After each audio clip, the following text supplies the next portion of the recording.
నగరంలోని department of medical education సంబంధించిన paramedical సంబంధించిన డైరెక్టర్ నరసింహ గారిని కలిసి కడప రిమ్స్లో విద్యార్థుల వేధింపులు, పారామెడికల్ విద్యార్థులపై చేస్తున్నటువంటి వేధింపులు ఆపాలని చెప్పి కంప్లైంట్ ఇవ్వడం జరిగింది.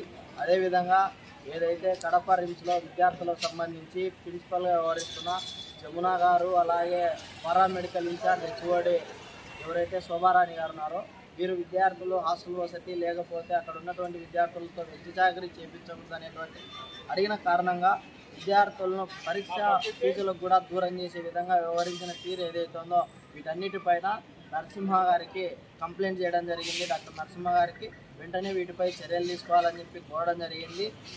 కడప రిమ్స్లో కాదు, రాష్ట్ర వ్యాప్తంగా పారామెడికల్ విద్యార్థుల పట్ల ఈ విధమైనటువంటి వైఖరి ఏదైతే ఉందో వీటిని టెక్నీషియన్లు లేదంటే అక్కడ ఉన్నటువంటి హెచ్ఓడీలు మానుకుని వీరిపైన చర్యలు తీసుకోవాలి. ప్రత్యేకంగా కడప రిమ్స్పై జరుగుతున్నటువంటి అవినీతి అక్రమాలపైన, ప్రిన్సిపల్ జమున నిర్లక్ష్యం పైన చట్టపరమైనటువంటి చర్యలు తీసుకోవాలని అఖిల భారత విద్యార్థి ఫెడరేషన్ రాష్ట్ర సమితిగా డిమాండ్ చేస్తా ఉన్నాం. ఏఐఎస్ఎఫ్ రాష్ట్ర అధ్యక్షులు జీవలరాజు.